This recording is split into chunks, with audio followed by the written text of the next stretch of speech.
Hello students, welcome to our YouTube channel. आज के video में मैं आप लोगों के साथ रीसेंट टाइम्स में न्यूज़ में रहे दो छोटे से टॉपिक्स लेकर आया हूँ। एक है एसिम्प्टोमेटिक ट्रांसमिशन। ये टर्म बार बार न्यूज़ के अंदर आ रही है कोविड-19 के रिलेशनशिप में। और दूसरा, रिसेंटली रशिया के अंदर परमाफ्रॉस्ट रीजन में एक डीजल की लीकेज हुई थी, तो उसके साथ जुड़े हुए एस्पेक्ट्स के ऊपर आज हम लोग बातचीत इस वीडियो में करेंगे। First of all, let us try to understand what asymptomatic transmission is. Asymptomatic transmission is when a person having no symptoms of COVID-19, fever नहीं है, बॉडी एक्स, कफ्स, मतलब जो कॉमनली नोन सिम्टम्स हैं उनमें से कोई सिम्टम नहीं है, transmits the novel corona virus to another person. Then how does asymptomatic transmission occur? As per an interim guidance publication by WHO, some people infected with COVID-19 virus do not ever develop any symptoms, although they can shed virus which may then be transmitted to others. इन लोगों के अंदर कोई भी symptoms पैदा नहीं होते, लेकिन ये ट्रांसमिट कर सकते हैं इस वायरस को और लोगों तक.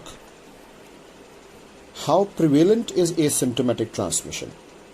As per a statement by WHO Director General, since early February it has been said that asymptomatic people can transmit COVID-19, but more research is needed to establish the extent of asymptomatic transmission.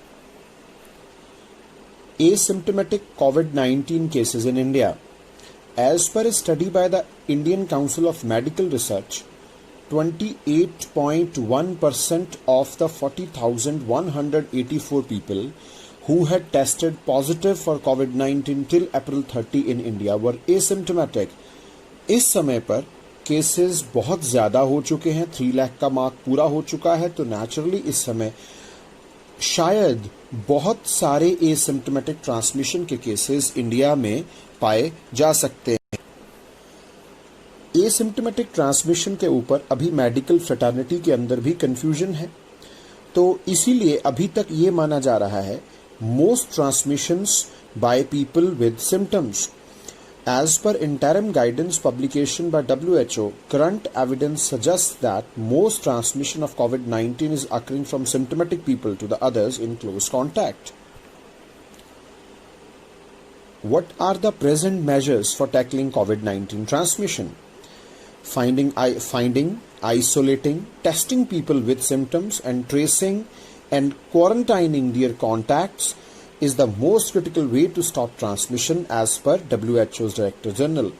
Use of face cover, frequently washing hands and maintaining at least 1 meter distance can help people protect themselves. Let us start with second portion of our video.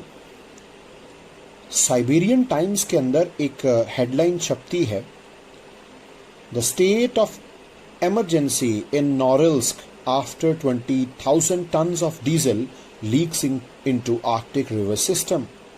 Fear that thawing permafrost caused damage to the storage tank.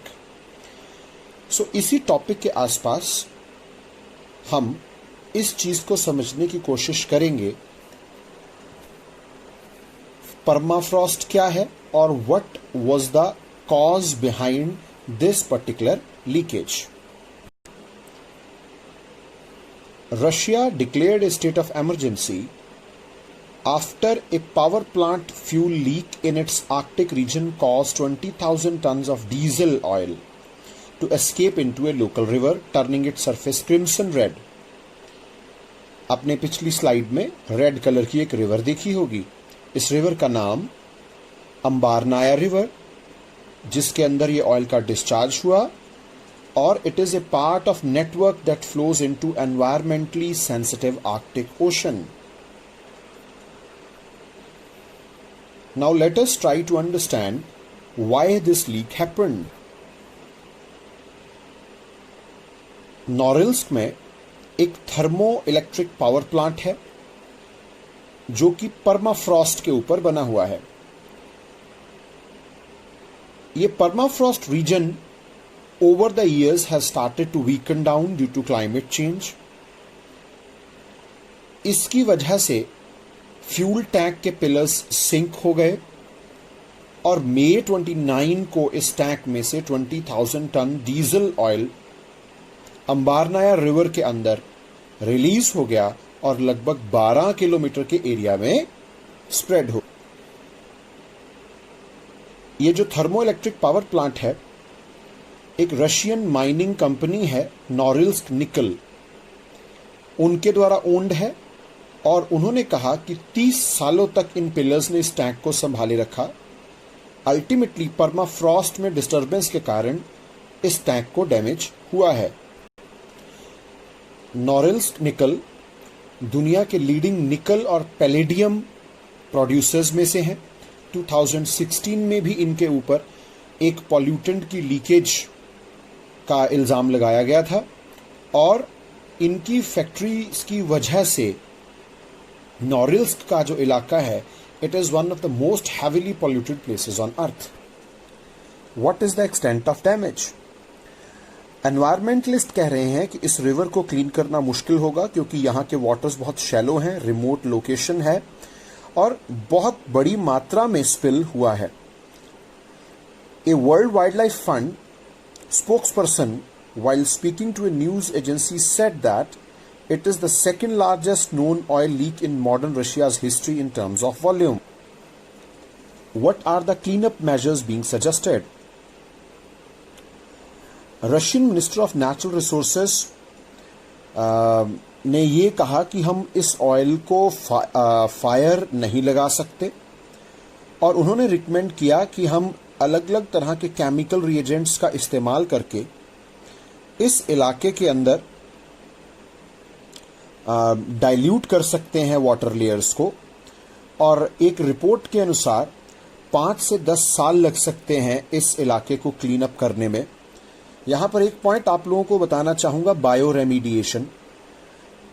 कुछ ऐसे bacteria हैं जिनको ऑयलीवोरस bacteria कहा जाता है और अगर इनको ऑयल लीकेज वाले एरिया में सरफेस के ऊपर स्प्रेड कर दिया जाए तो they will digest the oil and they will convert it to carbon dioxide and water. Oil zapper is a mixture of such bacteria which are capable of doing it. Oilivorous S is also a mixture which is specially prepared for cleaning sulfur-rich oils. Now let us try to understand what permafrost is. Permafrost is any ground that remains completely frozen 0 degrees Celsius minus 32 degree Fahrenheit or colder for at least 2 years straight. These permanently frozen grounds are most common in the regions with high mountains and in Earth's higher latitudes near the north and south poles. Permafrost covers large regions of Earth. Almost a quarter of the land area in northern hemisphere has permafrost underneath. Although the ground is frozen, permafrost regions are not always covered in snow. These can be green areas as well. What is permafrost made of? Permafrost is made up of a combination of soil, rocks and sand that are held together by ice. Remember this fact. The soil and ice in permafrost stay frozen all year long. Let us try to understand what the top layer is like. Near the surface, permafrost soils also contain large quantities of organic carbon, a material left over from dead plants that could not decompose or rot away due to the cold. क्योंकि इस इलाके के अंदर temperatures बहुत कम हैं तो top layer के अंदर कार्बन की क्वांटिटीज काफ़ी ज़्यादा मिलती हैं। रीज़न बीइंग यहाँ पर डेड ऑर्गेनिक मटेरियल बहुत जल्दी डिकम्पोज नहीं हो पाता। Lower permafrost layers contain soils made up mostly of minerals. Now, one more important term, active layer. इस डायग्राम के अंदर आप देख सकते हैं कि जो टॉप लेयर है that is called as active layer. A layer of soil on top of permafrost does not stay frozen all year. This layer is called as active layer. It thaws. ये पिघलती है during the warm summer months and freezes again in the fall. In colder regions, the ground rarely thaws even in the summer. There the active layer is very thin. तो बहुत ठंडे इलाकों में colder regions में active layer बहुत पतली हो सकती है 4 to 6 inches, 10 to 15 centimeters. In warmer permafrost regions, the active layer can be several meters thick. Then how to keep track of this permafrost region? NASA का Soil Moisture Active Passive or SMAP mission orbits Earth, collecting information about moisture in the soil. It measures the amount of water in the top 2 inches of the soil everywhere on Earth's surface. It can also tell if the water within the soil is frozen or thawed, मतलब पिघल जाना. SMAP's measurement will help scientists understand where and how quickly the permafrost is thawing. Now let us try to understand how climate change affects permafrost and what is the effect of thawing permafrost on Earth's climate. As Earth's climate warms, the permafrost is thawing. That means the ice inside the permafrost melts, leaving behind water and soil. So how this thawing of permafrost is going to affect our planet? बहुत सारे इलाके northern areas में इस permafrost reason के ऊपर हैं. Permafrost thaw करेगी तो ऊपर जो स्ट्रक्चर्स हैं या जो इसके अंदर स्ट्रक्चर्स हैं वो डैमेज हो सकते हैं, हाउसेज, रोड्स, दूसरा इंफ्रास्ट्रक्चर, और जिस तरह से अभी हमने एक टैंक के डैमेज होने की बात समझी. दूसरी बात, जब परमाफ्रॉस्ट जो है वो मेल्ट करेगी तो इसके अंदर ऑर्गेनिक कार्बन छुपी हुई है. ये ऑर्गेनिक कार्बन जो है ये प्लांट्स के डिकम्पोज ना होने की वजह से वहां पर बन गई है. इसको कार्बन सीक्वेस्ट्रेशन कहा जाता है. नेचर बहुत सारी कार्बन को अपने अंदर छुपा लेती है. जब परमाफ्रॉस्ट की थॉइंग होगी तो बहुत सारे माइक्रोब्स जो हैं वो इस कार्बन को डिकम्पोज करना शुरू करेंगे और green house gases, carbon dioxide, methane atmosphere के अंदर रिलीज होंगी और उससे बहुत बड़ी मात्रा में ग्लोबल वार्मिंग के एनहांस होने का खतरा है. ये green house gases global warming के लिए रिस्पॉन्सिबल हैं. तीसरी बात, इस परमाफ्रॉस्ट रीजन के अंदर बहुत सारे बैक्टीरियाज, वायरसेस आइस और सॉइल के अंदर छुपे हुए हैं. इस परमाफ्रॉस्ट के पिघलने की वजह से ह्यूमन बींग्स और एनिमल्स के लिए बीमारियों का एक नया चैलेंज निकलकर सामने आ सकता है. साइंटिस्ट ये कहते हैं कि 4 लाख साल पुराने माइक्रोब्स जो हैं वो इस थॉड परमाफ्रॉस्ट, इस पिघली हुई परमाफ्रॉस्ट में से निकलकर बाहर आ सकते हैं. Where is this permafrost region? आपके सामने जो स्लाइड है ये नॉर्थ पोल से अर्थ का व्यू है. सेंटर में आपको एक व्हाइट कलर का आइलैंड नजर आ रहा होगा, दैट इज ग्रीनलैंड. इसके राइट हैंड साइड के ऊपर जो है ये कनाडा का हिस्सा है और उसके लेफ्ट हैंड साइड के ऊपर आपके पास रशिया का हिस्सा है. तो this is the region where permafrost is found. I hope आप लोगों को वीडियो में दी गई जानकारी अच्छी लगी होगी.